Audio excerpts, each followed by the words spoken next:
So, what do you hope that humanity learns from our first trip to a star?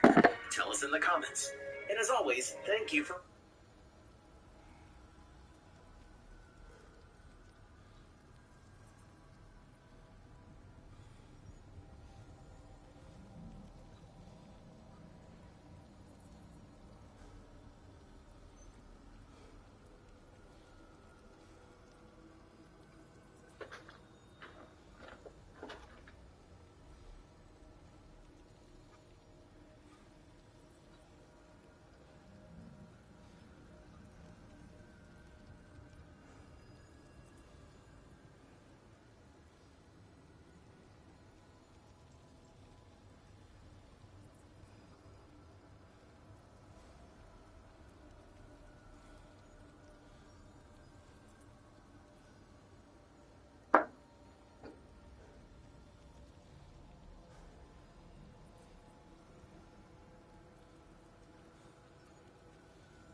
Do y'all feel like there is more to the news than just the Middle East? They're keeping this 16 grand on the down low, so...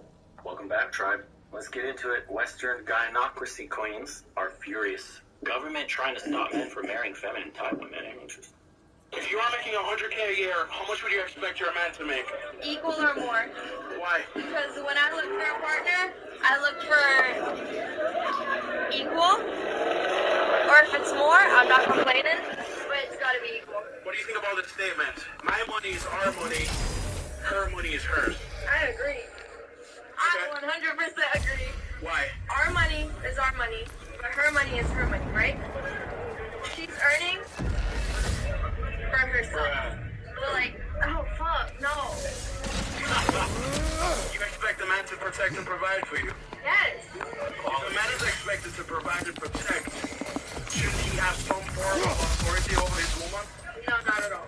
That's bullshit. Our relationship is 50-50. It's not 50-50 if his money is our money and your money is yours. Uh-oh. That's like, don't you want equality?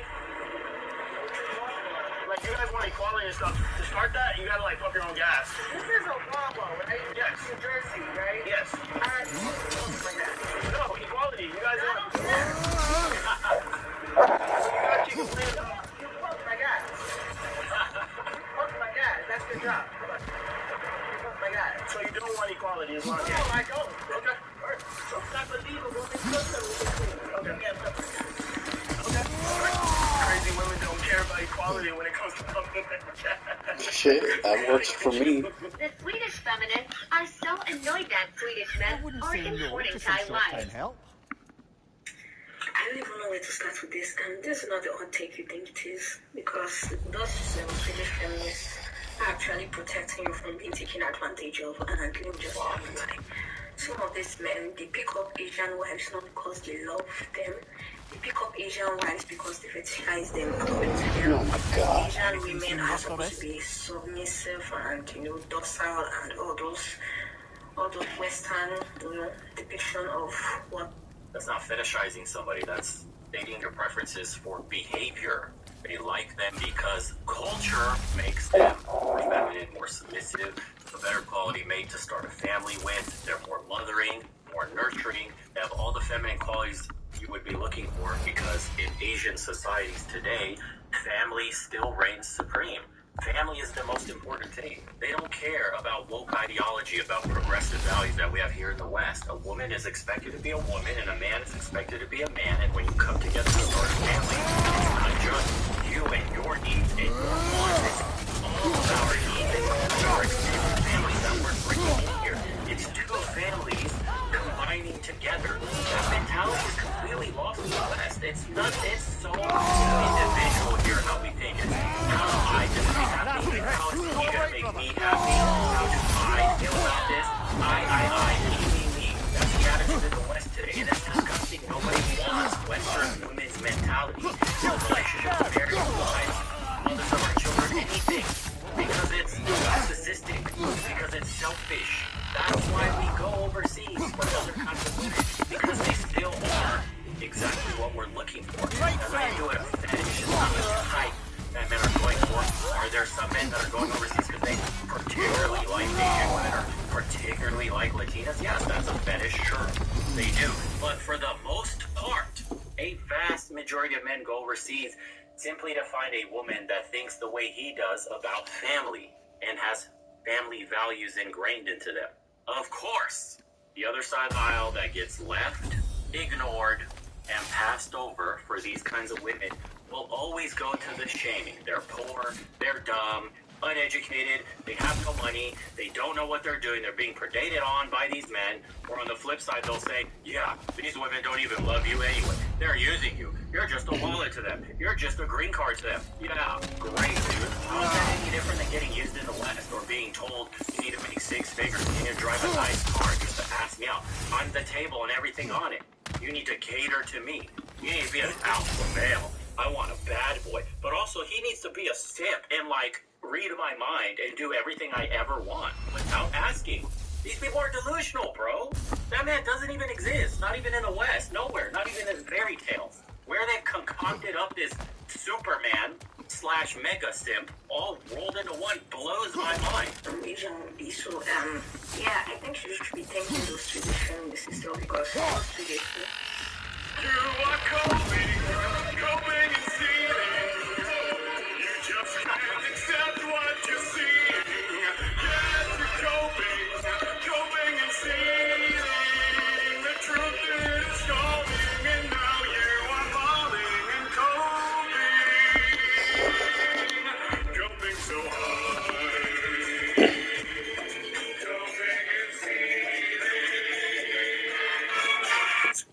Gotta wake up, gotta get dressed, gotta stick to the routine. Actually, hold up. Sweden's first ever female prime minister has been forced to resign after only 7 hours on the job, 2 hours of which she spent getting ready. Despite not even making it through a full day, Magdalena Andersson took pride in the fact she still spent more time in office than Hillary Clinton. This article was written in 2012, and to give some context, Sweden is one of the most gynocentric countries out there. If you think America caters to women, Sweden has an outright mission to make men and women outcomes equal on all levels of society.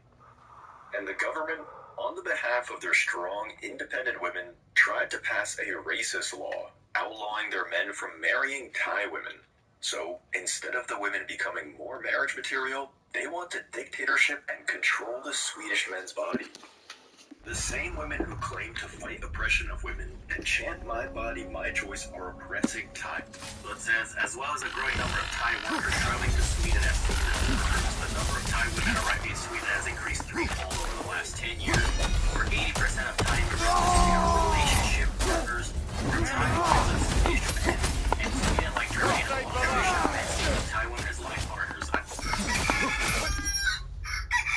There you go. When men have preferences, it's a problem as the legislating as if women have preferences, it's just all past immigration. Oh, think about those poor people all fighting age males like age 20 to 30. Oh my god, they cross the border with no neighbors. Like, now let's give them a house and give them a side bed every month so they do it because they're true like a man. It's so sad. Migrants. You see how that works? Crazy. I don't want to talk about that, but you go overseas in enough numbers as a man to get yourself a wife, other men hear about it. Oh my god, look at this. These women are actually everything we've ever wanted. It's what all of us fairy tales told us. Wow, I'm nurturing, catering to you. Want to build a family, sees your value as a man. Oh, everybody, boys, let's go overseas. No, gotta shut that off right away. What do you think you guys are doing? Escape to the plantation? No. Get back over here, sip, and keep paying for the state and the women. Oh, by the way, record number of migrants just came to the country. Oh. Sweden, now the country with the highest percentage of Thai wives. Sweden has emerged as the country with the highest percentage of Thai wives or life partners. Sweden, like most Scandinavian countries, has very attractive women, knowing that the average woman there can be obtained in America. Sweden doesn't have the obesity problem America has, and reduces like casting really quick. This shows that looks aren't everything, despite the fact that men do value looks because of the same hostile attitude created by feminism. About the dating scene in Bangkok, because let's be honest, Western men to Thailand to find Thai women. Yeah. So I've always been curious, what's it like for a Western woman dating in Thailand? That's a great question and really funny. I mean, there is a massive stigma around dating in Bangkok, and I try to stay really positive about it, just because I truly believe in manifestation. I feel, you know, if you kind of say certain things, you're not going to kind of get what you want. But yeah, the reality is that a lot of the kind of Western men that come over here do often end up with very wonderful, beautiful, Thai women, and this is very typical, and it's very generalised. This isn't always the way. So that often happens, and then often the Western women and the Thai men don't seem to really, I don't know. Yes, they don't fit. They don't mesh. They have no chemistry. They never bond because they're getting used. Because any woman from the West going over there is seen as less than per competition the local ones. Therefore, play only.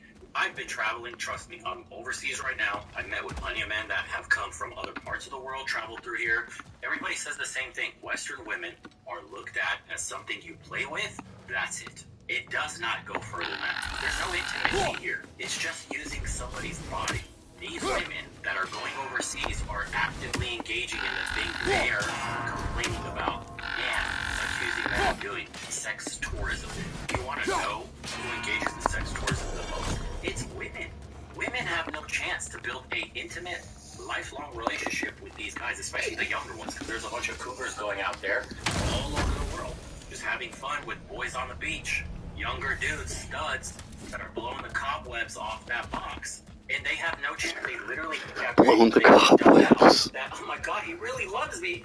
I can see myself. He's so much better than the men back home that actually love me and are intimate. No, you moron. You're a sugar mama. You went overseas, got dinged up by some stud, and now you think he really loves you for you. You idiot. You're being used because you buy him shit. And he has a girlfriend on the side who's going to start a family with that knows how to cook it clean, has no attitude, was raised by a mother and a father present, knows what it means to have a man in their life. That's when you're getting set up for failure. This game will never work the way they think it does. You can't approach this like a man does and expect the same results being a woman. I'm sorry, but this stuff is going to keep backfiring. And what you're going to probably get into is how they all fail. How all of them get used. How burnt out they feel after one of these experiences where they get their hopes up. And then they go and see the options have completely dried up, even overseas. And oh my god, all men are garbage. It doesn't matter where you go, here or there. They treat you the same. Duh. You're not offering men what they want. You think it matters if you're here or there? The difference between men going overseas is women are offering them what they want. Like each other. I mean, that's not always, that's a generalisation, but typically that is what happens. And so, the Western women are the ones that kind of like left on the side, because it's like, well, hang on, the Western men are often always the Thai women, and then the Thai men that are left don't really like the Western women, and the Western women don't really like the Thai men like that. And so, then it's like, well, what's there to do? I've had loads and loads and loads of female friends leave Bangkok because they want to start a family, or they want to meet someone, or, they can't do it here. That's what they... Told you, you get pumped and dumped overseas. Women are engaging in the very thing they blame and accuse men of doing. I'm telling you, watch out for that one, man. Everything they claim you do is what they're secretly doing behind closed doors. I mean, that's what they feel. They genuinely believe it's not going to happen here. A lot of women don't like to and have a common conversation.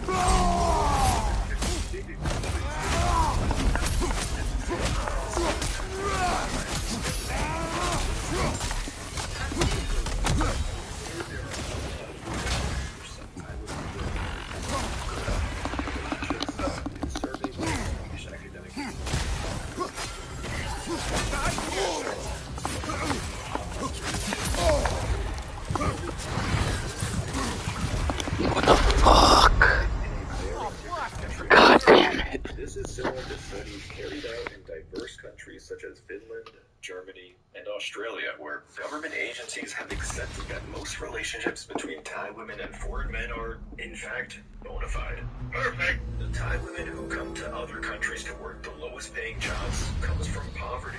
So if there is any difficulty, with Valhalla it's nothing new. improving Says conditions for us Jim, inside. Sweden is a can afford great it. country, but it's the same as all wealthy countries. There has been such a change in the dating culture and family life. I'm a professional. I've had a couple dating experiences with Swedish women, but I never married until I met my wife in Thailand. Perfect! It never occurred to me that there could be something wrong with what I was doing until I had some comments from friends and started reading stuff on the net. Most times, it sort of amuses me, but there have been times when I've gotten annoyed with how much thrown out there. Jim realized that Swedish women are only good for hookups, and it was only when he went to a traditional country that he actually met someone who was qualified to be a wife. And that difference is crazy. I have to be honest, being overseas myself, I was not used to waking up with the meal being prepared and the house smelling like fresh food. I was not used to being catered to, have my feelings matter in a relationship. I wasn't used to seeing the effort that a woman puts in with, that is on par with yours, if not more. It doesn't feel like I'm pulling all the strings, like I have to put in all the effort, like it's a one-way conversation. No, they're just as engaged, as invested, if not more, because there's more for them to win. They understand what it means to get a man and keep him. The value you bring, you're not a nuisance, you're not a pest, and it's not adversarial like it is in the West. Until you take a woman out on a date, until you get that text afterwards, for a thank you during a hug, the appreciation, constantly being thanked. You know, it's the peace thing. Somebody having dinner at a nice place and constantly being thanked. Thank you so much for taking me out. I just wanted to say thank you again for taking the time to meet me today. I know it's been really busy. Thank you again. One girl was late, maybe 10 minutes, if that, profusely apologizing the entire time. Text me before she arrived. She said, I'm turning the corner. I'm sorry. There's so much traffic. I apologize yet again. Apologize is when we meet. Apologize is sitting down. It's insane, man. Like, that's thoughtfulness. You will never get that in the West, if ever. It's insane that you're seen as another human being, as a man, and that your time is valued by the other sex. That's mind-blowing. Because there's one thing that they do really well in the West, and that's not value a man's time at all. It's worthless in their eyes. And when you get a woman that values your time, boy, oh boy, does she make the best of it. The very limited time you do have for a woman, it will be 10 out of 10. And that's putting it mild. You have to experience this for yourself. You would never go back. And this is why these guys probably have such a high marriage rate when they go overseas and they see the difference with their own eyes and have experienced it and felt it. There's no going back. Ever. Ever. That's why when I went back to the States and I had the dating apps open, just seeing the openers alone, the rainbow hair, the piercings, the tattoos, the attitude, it's not worth trying whatsoever. It's a complete waste of time. You're better off working on yourself and literally having the pick of the litter when you go overseas. Once your little blue book comes in, your body is right, your money is right, and take off and see for yourself. Just, you have to do the very minimum due diligence as a man. You gotta take care of this, take care of this, and take care of your wallet. I don't have one to show you, but you know. You will succeed. I guarantee it. I guarantee it. You handle that part, you will succeed.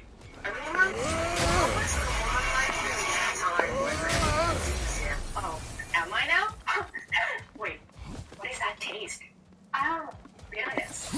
So you're saying that Western men pick Thai girls because we're easier? You know what?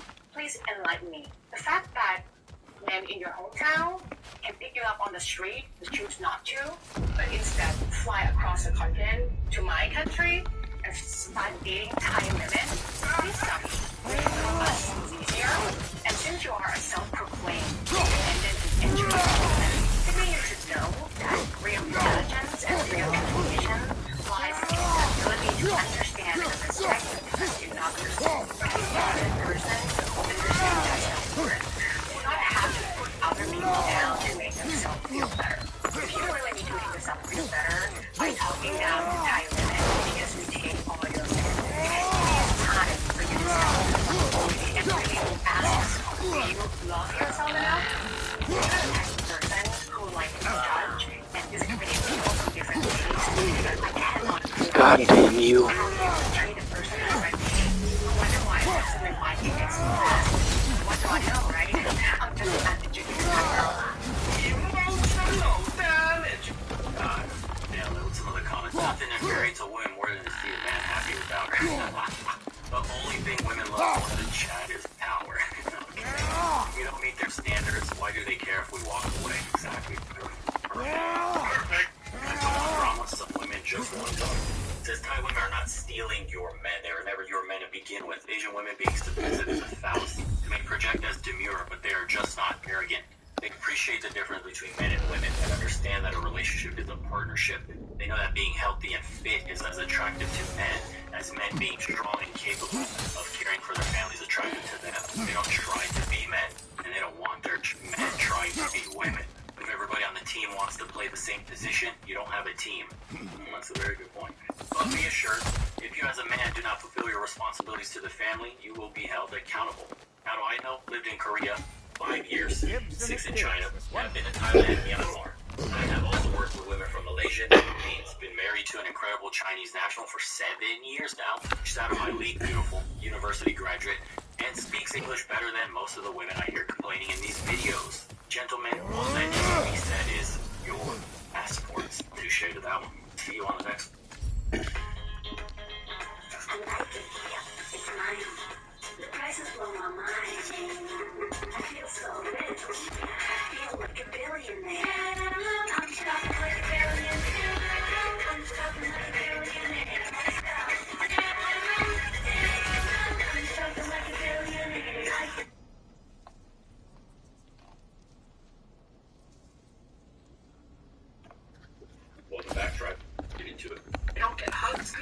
me, I don't hear my name being said.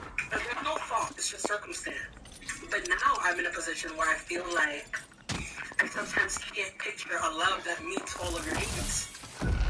Or most of them. You know, I just wish I could make myself like I'm not wanted anymore, you know? Because all I know is natural to want it. It's painful and I'm tired. And it's just undeniable and I can't front. Like, you know, you try to pretend like you don't want love or whatever, but every so often it's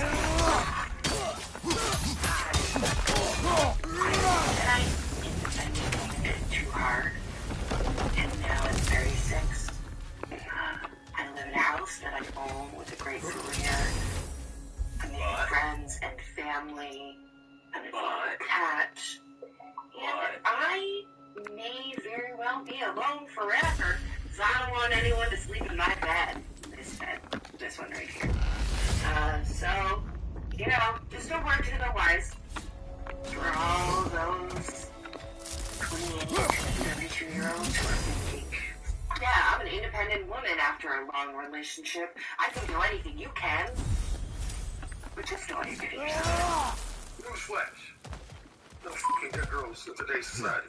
And it might be 1%, 2%, maybe being generous, 3, 4% of women who are saving themselves for their husbands for marriage. But today, women are fucking at the age of 11, 12, 13 years old. There's women by the time they're 25, they've been fucking for 10 years. There's a book I promote from time to time by a guy named Daniel Burton. It's called What Do Women Want? Essentially what he says is that there's a lot of things that men believe about women because they want to believe it about women. Because it makes them sleep better at night. And one of those things is, when women are born with more monogamous tendencies. That's Alan Roger Curry, by the way. He's got a book called Book One. He's got a bunch of books, but you should read Book One. It's an eye-opener if you have absolutely zero game or intuition about women. This man, just fool. Women like to just like we do. You better believe that shit. They love the fool. You know the female sex toy industry is a $1 billion industry? You think these women are using that shit in the kitchen? Hey, it's attack!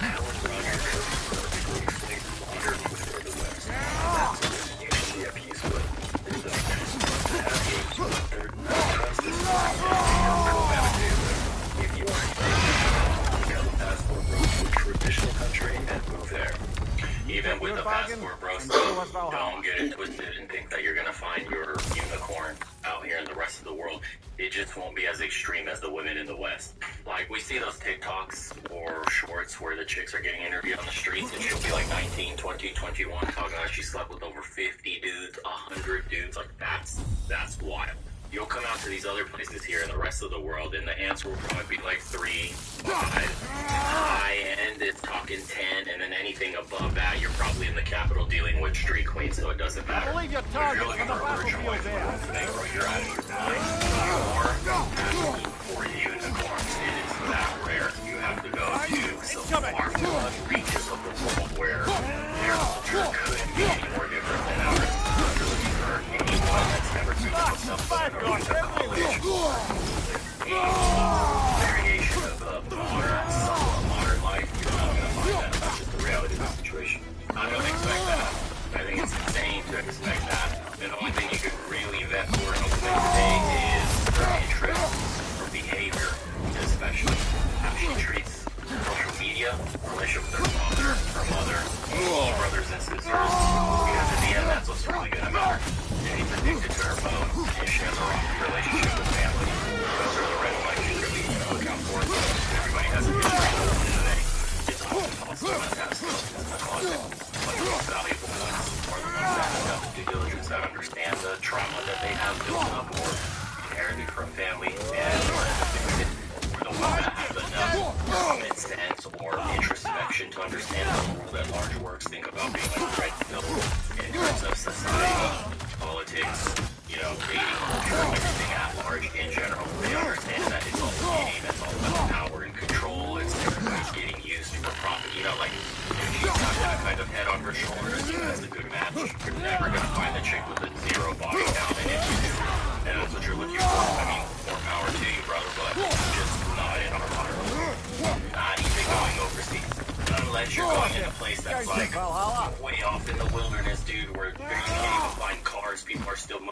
around with horses, with the mules, and absolute culture shock of a difference. Good luck. Shopify's point-of-sale system helps you sell at every stage of your business.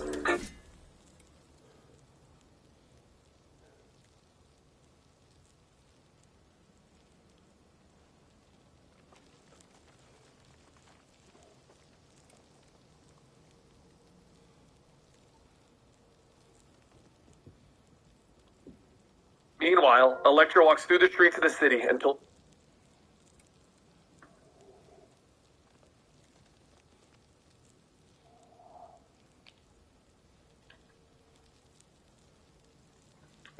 Oh, look at this. A Draugr with infinite health. Let's have some fun.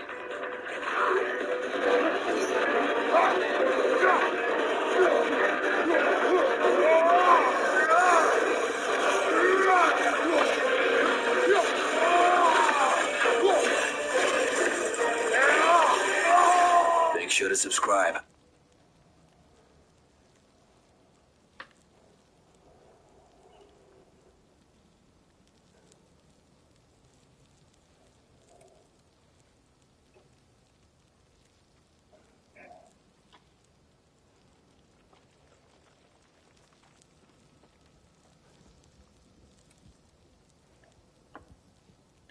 Destiny is one of the biggest left-leaning political streamers on the internet, and there's a lot of things about him that are quirky, a little unorthodox, if you will, and one of those things is his relationship. Destiny is, or was, in an open relationship with a woman named Melina, and this relationship has recently ended in a divorce. Now, I could come on here and just say something like, oh, open relationship moment, this would never work, open relationships are an epic fail. One of the most expected and predictable relationship dramas that everyone on the internet saw coming. We're talking about streamer Destiny and the demise of his open marriage. Shocking. The marriage allowed each partner to sleep with whoever they wanted, whenever they wanted, didn't work out. But I want to be a little bit more nuanced and actually look at Destiny's specific case, because I think Destiny is smarter and definitely more well-adjusted than the average person who would be in an open relationship. I mean, that's just a fact. And I want to analyze Destiny's case kind of specifically and not just go for the cheap shots against open relationships. I mean, obviously, it should go without saying that I do not support open relationships. I would never be in one. I think if you're entering one, just, you gotta be a different kind of person to do that, bro. Like, that's just not gonna end well, in my opinion. Like, I'm the kind... Fuck you. You're gonna defend some dude who was getting some used up pussy.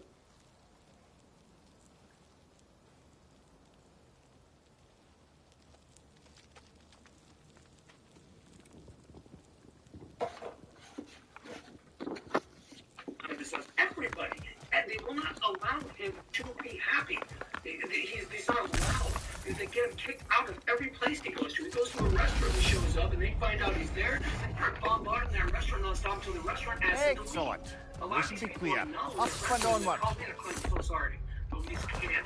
But then they try to get him fired from every job he gets. They get him kicked out of every establishment he likes to go to. It's insane. Everybody to the Dope and Seed show with Clint and our homie Cobra. If you remember several months ago, there was a documentary done by your favorite son who went and visited Cobra and Wyoming and documented a bunch of different things. Oh, that's a rough one. The biggest complaint was Floyd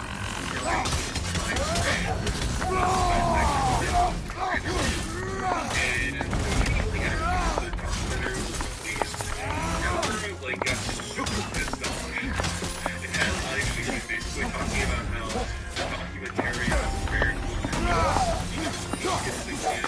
it wasn't cool. And there's Josh Dean's this guy coming up to finally fulfill an interview with very with anybody because they don't trust the troll. The trolls are evil and demonic and they like that. And part of the thing is I had to take a step back a little bit because when I first watched through the interview, This is gay. I just wanted to blanket Clint a fearful father who is not advocating for the best of his son. And while I think there are still Not truths worth in it. that statement, I I'm going to walk some of it back throughout the video, and we'll get to why. I know everybody wants to be outraged. Everybody wants to say, oh, he's so horrible, everything's so horrible, how can you possibly take the side of Clint or Cobra at any time? And I think it's within reason. Alright? Just trust me. We can argue a little bit later, but I just want to get that out front. And I'm going to juxtapose that immediately with the fact that Josh getting kicked out of establishments is happening because he is doxing those establishments, and it's the internet. Whether or not you think these people are doing it to be spiteful, or whatever, is your prerogative, but it's the fact of the matter, that's how the internet rolls. Sorry. If you're a clown on the internet and you give away, hyper-specific detail about you or where you are or what you're doing, expect retaliation. That's all I can say. And plus, I just don't trust anybody in the Cobraverse. Years ago, I was in Land, and it concerned me, and the reason I talked to them, and I revealed stuff I shouldn't because I thought they were legit. And I get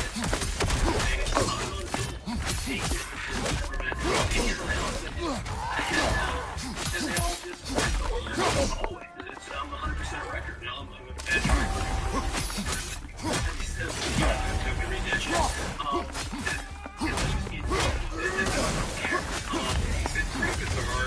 To understand that the apple doesn't fall very far from the tree. With a lot of the mannerisms, a lot of how Clint explains things away, it really starts to shine a light on, yes, I see where Cobra gets it from. I certainly understand that. Just basically shirking any responsibility attached to basically anything ever. It's just whoopsie-doo, whoops a poodle. That's not my problem. I'm not even concerned about it, guys. I don't even care that much. I read it, I respond to a lot of them, but I don't even care. Oh my god, what makes you think I care? You pathetic trolls. And you got Josh sitting over there on the side, cross-armed, really pissed off. I don't know why. I mean, this is his, turtle shell stance, if you're in, some sort of video game, and you got, a tank or a shield character, that's the position where Josh is in right now. He is very expensive, he doesn't like where it's going to go. Yeah, for some reason he agreed to allow this interview to happen. It all just is kind of funny to me. I'm wondering if there's some background shady feelings going on. Let's play rock, paper, scissors! Rock, you got a letter. You want to open it? Yeah. One of the things with Josh, when Josh was 92 years old, we knew there was definitely something, different. And so we, started having him checked. By the time he was 5 years old, I realized I didn't have the parenting skills to help him. I mean, take everything you think you know about parenting, and you just throw it right up the window. At the time, I was a volunteer coach for Special Olympics, so I was very used to working with, development of challenged kids, both physically and mentally, and I also coached for a long time, so I really had a lot of skills in terms of working with kids, but nothing worked for John. Every single parenting trick I tried, nothing. And I realized that I need help, so I actually went back to school and got a degree in psychology and started working with adjudicated decisions to be made. And I was pursuing the degree to help myself so that I could help him, because I needed a better understanding of what I was dealing with and how to help him, because he had, by the time he was 6, he'd been labeled with probably 6 different disorders, and yeah, I know. I think my biggest issue with Clint is that he takes too much of a buddy approach when it comes to dealing with Josh. And initially when I saw this clip and I was going to talk about it, I basically just wanted to call him out as being like a pseudo-intellectual, somebody who's taking blanketed instruction and education and trying to apply it to all instances that occur in the real world. And I think that is kind of true with basically anything that you're going to study, regardless. But watching it back a couple times, this is where I might deviate a little bit from the trolls that are out there, because it's hard for me to be hypercritical of situations that I don't see repeating ever. You know, I interact with people similar to Josh, maybe on a regular basis, not on a lifetime basis, if that makes any sense. So it's like, I don't want to deal with people similar to Josh when it's like a one-off, you they're in your class, they're in a restaurant you're in, you're a family member or friends, whatever. So like, and it gives me some sympathy, and it shows, trying to get this degree out of Josh, shows that he's willing to learn and he's capable of loving his son. And I think that is a very strong foundation to formulate an attack plan of moving forward with life. Now, I'm going to be critical about what he has and hasn't done, but I think it's hard for me to jump on the train and just say, oh, he's a blanket enabler. He's just a piece of shit who doesn't know what he's doing. And it's like, dude, 99% of the people who are watching this video, who are watching other videos that deal with Flint, don't have to deal with the situation. I'm not saying that that means that he can wash his hands clean of any mistakes, but it's also, he's at least showing courage and a can-do attitude to trying to wrap his head around what's going on. He's like, all right, big team, you know, we're out having dinner. This is so funny for an adult. He goes, I tried an adult. I don't have to do what you tell me. Wait, what? And he goes, I'm an adult. So I don't do anything you tell me. He goes, well, technically, you know, you're living in my house, and you're going to follow my rules. When you go out, you can do whatever you want. When you live in my house, you're going to live by our rules. He goes, you don't know. You can't make me. I'm an adult. And in Josh's mind, as you know, it's kind of very black and white. And there's a lot of gray. And he quit everything. So in his mind, especially at that age, he took everything that we had ever made him do that he didn't like and refused to do it. He refused to take a shower, refused to brush his teeth, refused to clean his room. He didn't smoke before that. I'm going to start smoking. So why would you do that? Well, because I'm 18, you can't stop me. Yeah, but why would you start that? Because I can. And in his mind, I'm an asshole who's always lecturing him and trying to change who he is. And I think this is kind of a normal team dynamic with their parents too, especially same-sex parents. You know, my dad wants me to be like him, and I'm not, so I'm not good enough for him. You know, type of a mentality, and I think it's very normal. But he, you know, with Josh, everything's always to the extreme. It's always to the extreme. And so then, every time I was with him, I'm of course parenting, and he's of course saying, enough, man, you know? And here's where I'll get critical of how Clint approached Josh, because while that concept of, oh, he's a teen, he'll grow out of it, it's just a phase, it's whatever, is true for the majority of people, with Josh's ailments, per se, he gets hyper-fixated on things, that's why he's obsessed with the Osborne and being goth and clock towers, you know, that explains that, but because he has this mental inefficiency, doesn't mean that he is incapable of change. It doesn't mean that, you know, and Clint will reiterate this throughout the entire interview, where it's like, well, he's been the same since he was 2 years old. Since he was 2 years old, he never changed. And it's like, that's cap. That's not true. He's never really changed since then. And it's evident because later on he's going to say, oh yeah, he hasn't really brushed his teeth consistently in 12 years, but at least he's starting to think about going to a dentist. And it's like, alright, 12 years ago, he'd be like, what, 20? You know, late teens, something like that?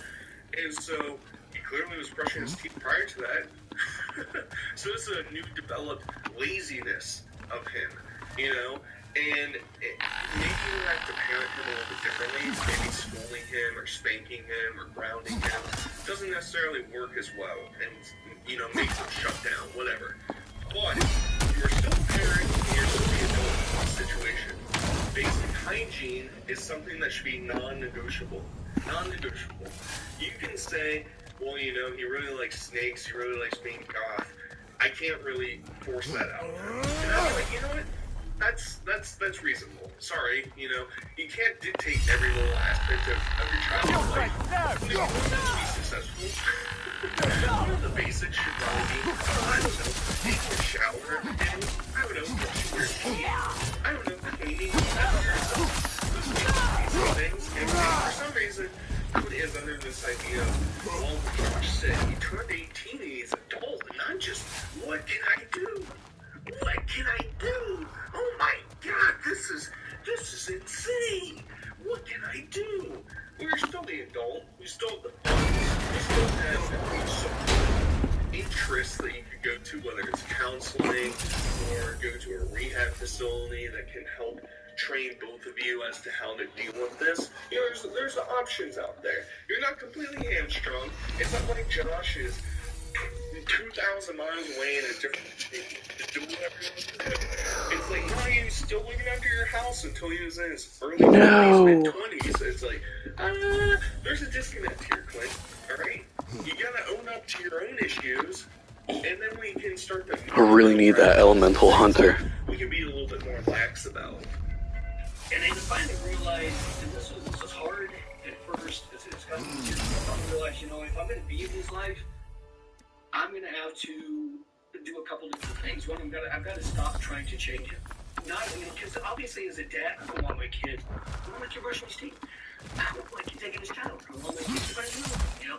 I want my kid having a job. I want my kid taking care of himself physically and mentally. Of course I want all that. But in his eyes, every time I even remind him, I'm lecturing. I'm trying to change him. There you go. I was like 24, 25. I'm like, all right, Dad, you know, you gotta quit being a dad 24/7 and just accept the fact that, and then for me, this wasn't just that, too. It's like I've got to choose to be proud of you. And this reminds me, if you've ever seen the movie Whiplash, if you haven't, go watch it now. It's an excellent movie. It's fantastic. And there's a scene where J.K. Simmons' character and Miles Teller's character get off of each other. J.K. Simmons says, there's no two words worse in the English language. Good job. And I think I'm proud of you to some extent. I think you should be proud of your own children almost regardless. You know, there's plenty of things that Josh does that you should not be proud of, and you should blanket it. And it's also like, I don't, he's like navigating this weird minefield of being a dad and being a friend. I feel like he becomes pretty much like a friend, and he's just like, well, yeah, you know, this is Josh, this is how he's gonna be, and I just have to support him. I just have to be there for him. It's like, that's how parenting works. And, you know, I'm entering unknown territory with this upcoming comment, but I do think that being an only child in a single father household was detrimental to how this whole situation worked out. And I think that Clint was so afraid that he was going to lose Josh forever that he refused to be harsh on him. He refused to force things on him. And part of it is kind of scary because it's like, if it's you or me, and we're doing heroin, and your parents are like, alright, if you're going to do heroin, that's your choice. But you can't be around your family, you can't show them these things, you know, things that happen to you. And if she was the guy who come back, we'll welcome you with open arms. But until then, go away. And that's what I wish could happen to Josh. And it's possible that they don't. That really absolutely follows the choice that he had to remain, that he chose not to because he refused the story. And it's to bring Josh's future. To own that. Sorry. I just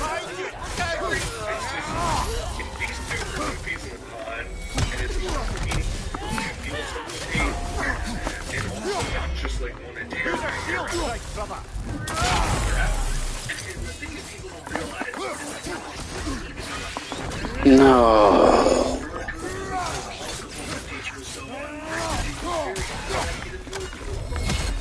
Count it, Valhalla. Oh my god.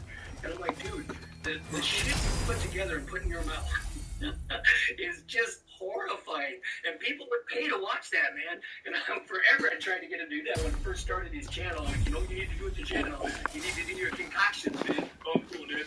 I'm good, dude. I don't need that, dude. I do my concoctions on my channel, though. You do now? Yeah, on my channel. I've been trying to get you to make it 18.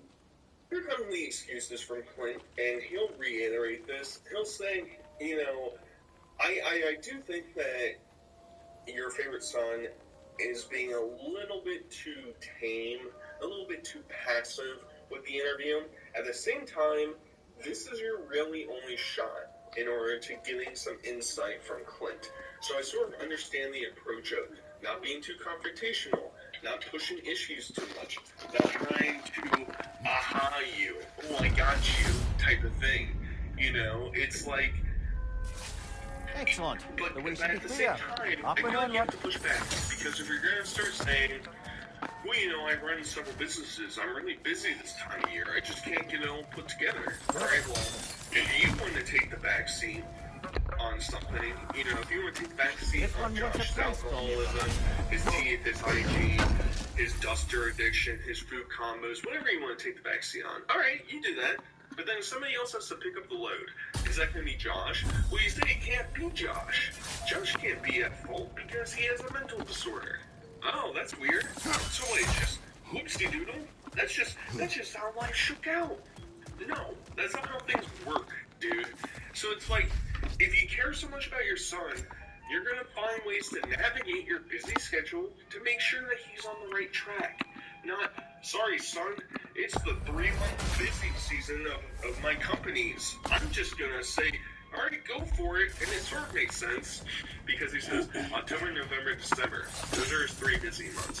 And they fluctuate in and out in terms of stretching further into September or into January, whatever. And it makes sense because those 3 months are the most tumultuous time points of Josh. Always. He's always getting hyper drunk. He's always going on crazy items during this time of year. And stuff is, well, he has a whole seasonal affective disorder. Yeah, sure, buddy. Sure. Maybe he is because his father is absent during this time period. Maybe that's it. I don't know. That was sitting here, Quinn. I'm not a dad like you. Maybe I need to finish these interviews. I don't know. You know, your son activities that you're trying to pick up. You know, maybe so you can be there for your kids like you said to your son. I don't know. Take a side. Stop being a ghost rider. And you know, teach you how to use everything. And you tell you how to make money. Use this magic for me. I gave up. I was just like, use this app. And then I got it on camera with the others. You know how 20 retards stuff is. 20-some years. They would never let me teach him anything or show him anything. They would let me show him anything. They won't oh, it's still relaxed. We get into what you want. It's really therapeutic for me, like when I play guitar and stuff. Yeah. We're working on getting some resin molds and stuff now to build our own stuff so we can start, we're going to try turning some resin to see how that works. And this is the one part in the entire interview that I'm like, bravo. Because I've interacted with people that have tried to interact with their non-responsive, disabled child so many times, trying to figure out something that they're really into. And an instance I can think of was they finally connected over Thomas the Tank Engine. And that was what they both loved so much and what they got so much joy out of. And in turn, they started to build like a train, track, system, whatever you want to call it. And that's how they bonded with each other. And I think that's really cool. I think that's really wholesome. I'm not going to try and tear them down. The only point I would say is Clint brings up a little bit later. He's like, oh yeah, you know, imagine if all 80,000 people bought your lawns, Josh, you'd be a millionaire. Gotta get that and that's opinion. not how basic economics, that's not how product distribution works. That's not how advertising works. That's not how any of that works. But I get the idea, right? I am curious with the people who like Cover's one. I've even mentioned it. I'm like, you know, I can get my hands on that at some point. That would probably be cool. But it's not because I think it's looks good or practical well. It's because it's trying to cover. That's the only reason why. And I guess you can advertise.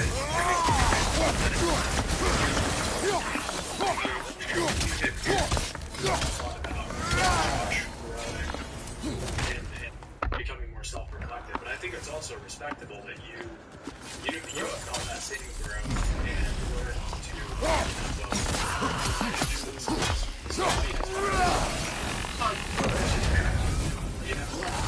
people on the outside. We have a challenge. We raise a challenge challenges. You're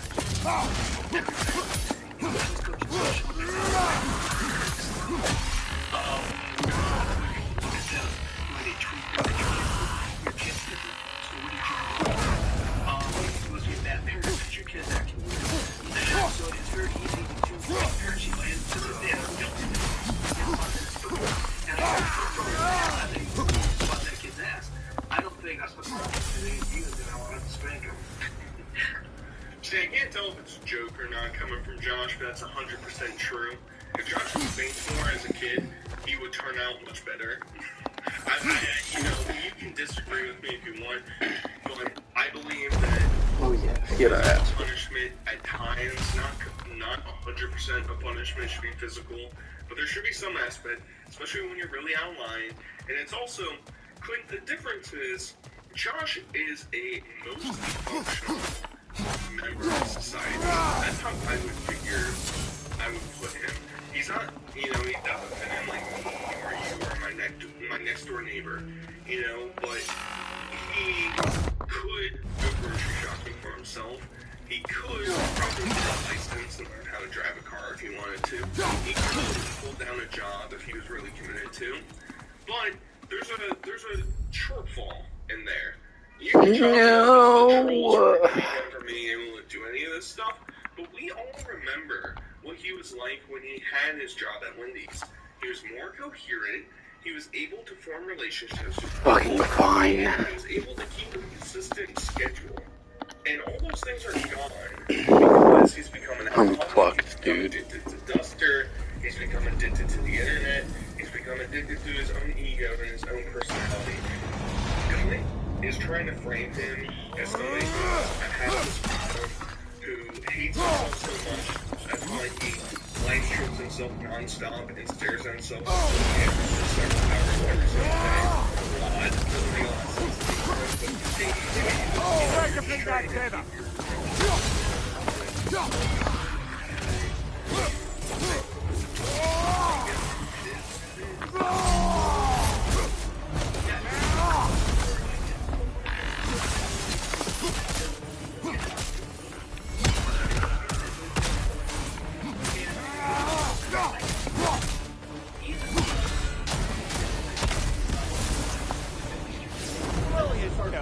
Valhalla will be impressed. And he has Asperger's, and Asperger's take everything very literally. Convincing me he was an alien once. And he used my workshop to make it real. He's always been harassed because he's different, you know. Every day is play. Time gets in watch it.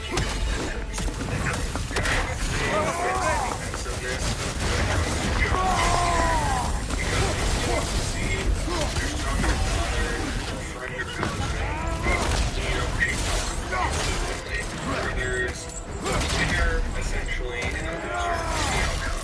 If it was just how he was explaining what he was doing to Josh when he was younger, just like hapless fun all the time, you know, we're just laughing.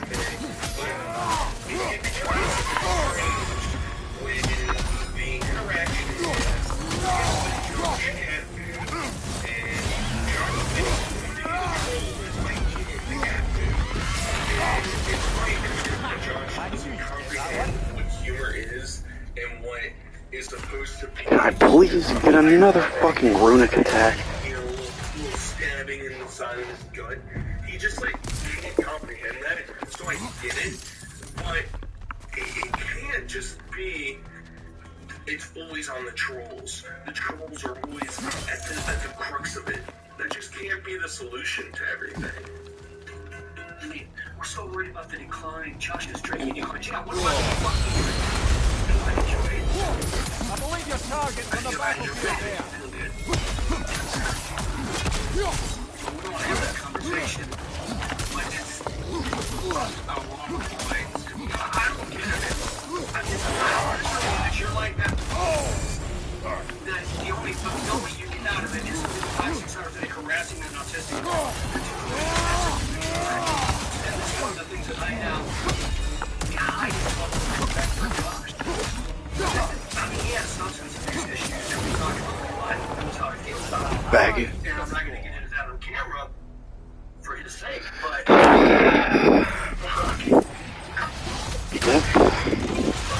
I think if that's all... Don't get another fucking runic attack. Don't give me another one. Don't do it, game. I don't need it. Totally.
Oh my fucking god, dude. No big deal.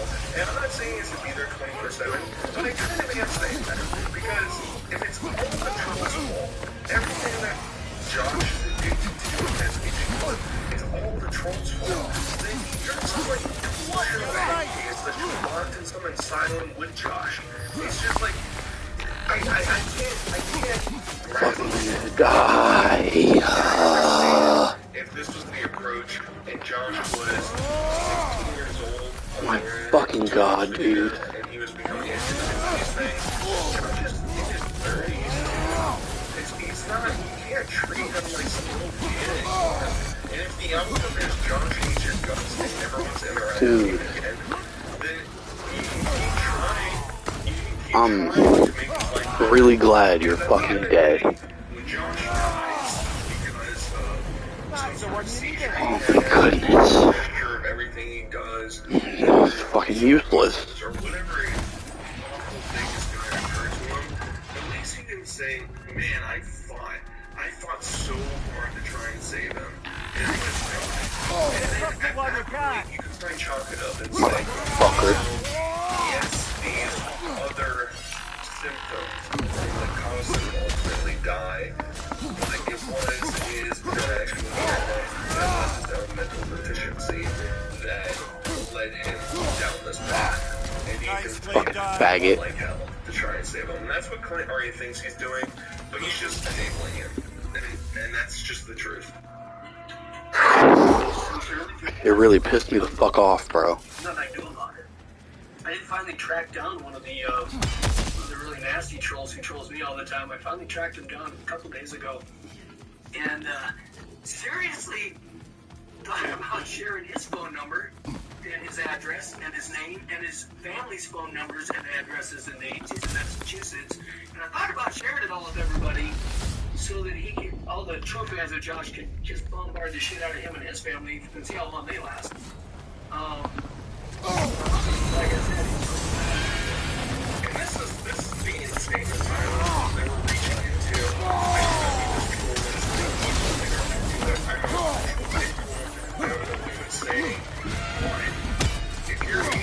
situation is, man, I really want to dox this guy. I'm going to dox this guy so that if I link this guy, he's just watching, you're in Massachusetts, I know where you are, I found out where you are, I'm not going to dox you, I'm not going to do that. This is the type of shit that like DSP and Lace do, dude. Like, it's weird. And like, the whole doxing thing is bizarre. Bro, get out of the fucking ground already. Her own son is doxing himself, dude. He's doing it to himself. Hey,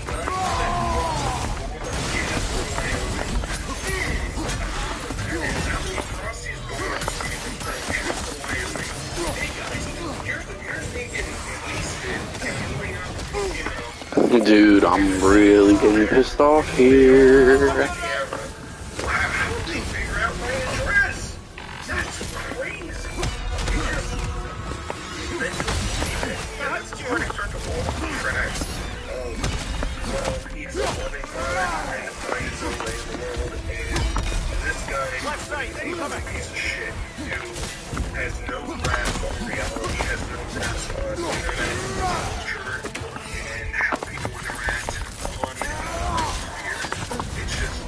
Dude, I'm gonna fucking kill you.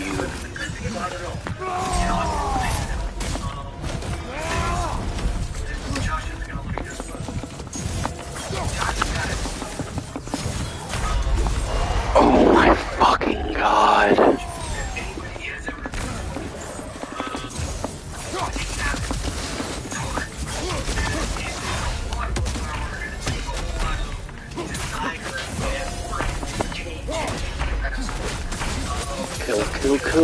Kill.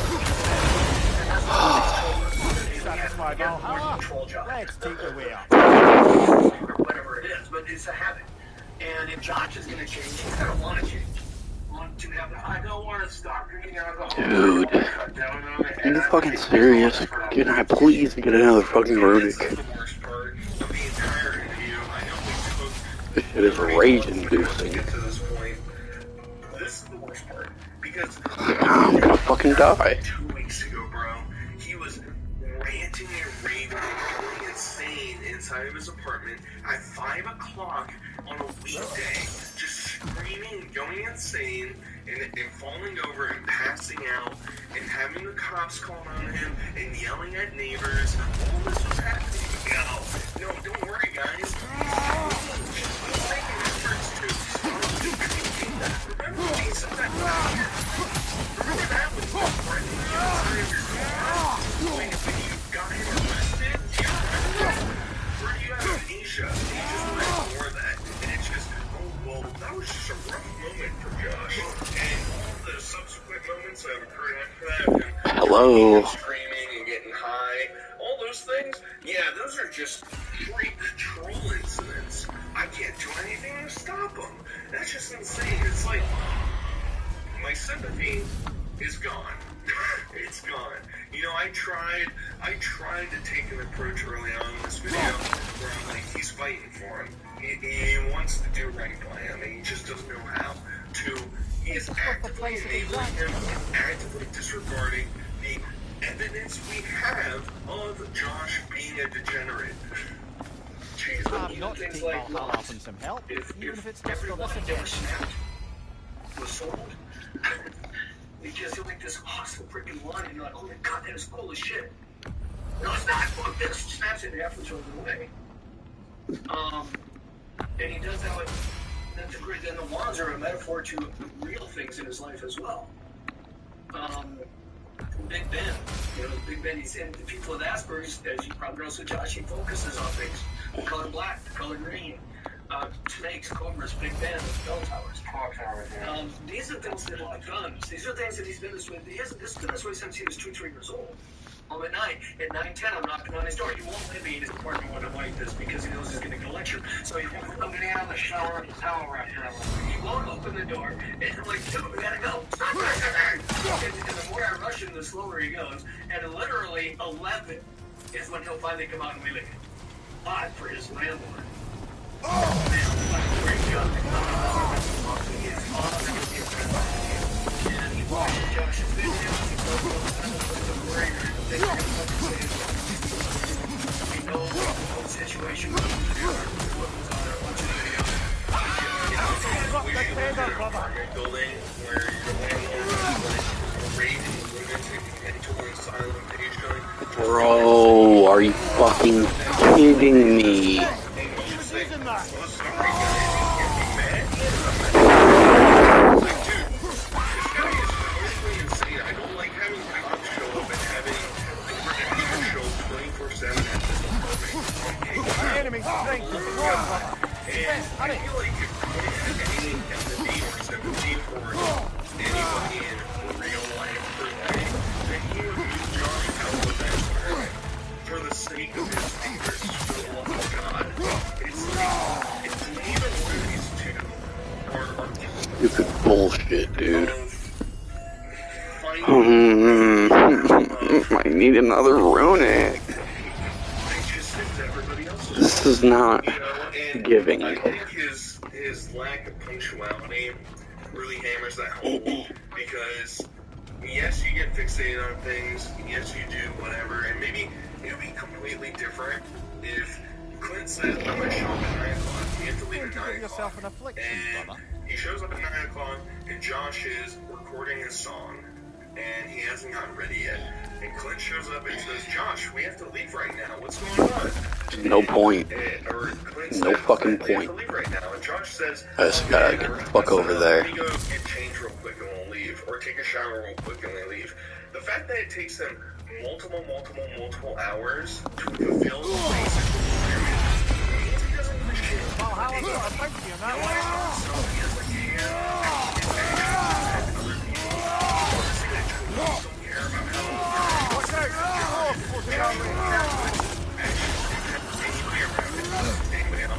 dude, I'm getting really fucking pissed.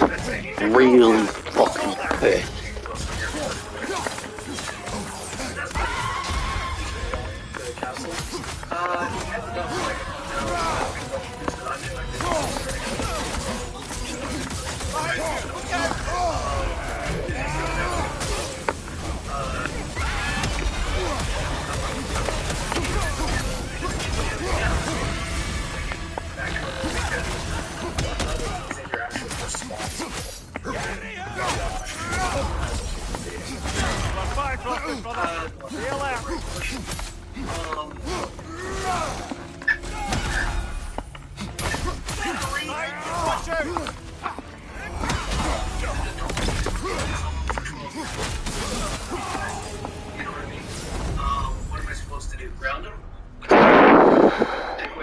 Okay, that's better. Just a little bit, but... In terms of what I am able to do,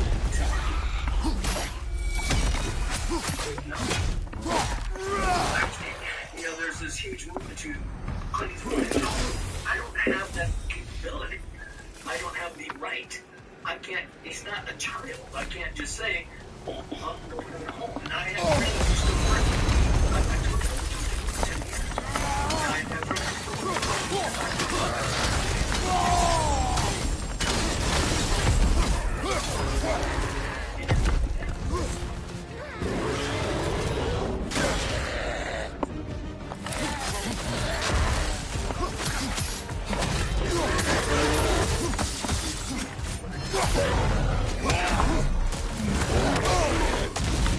Watch your right.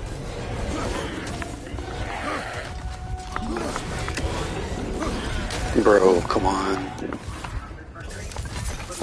I'm gonna need this shit refreshed.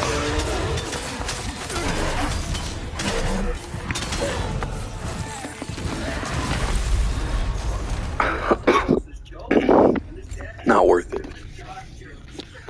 I think I'm done.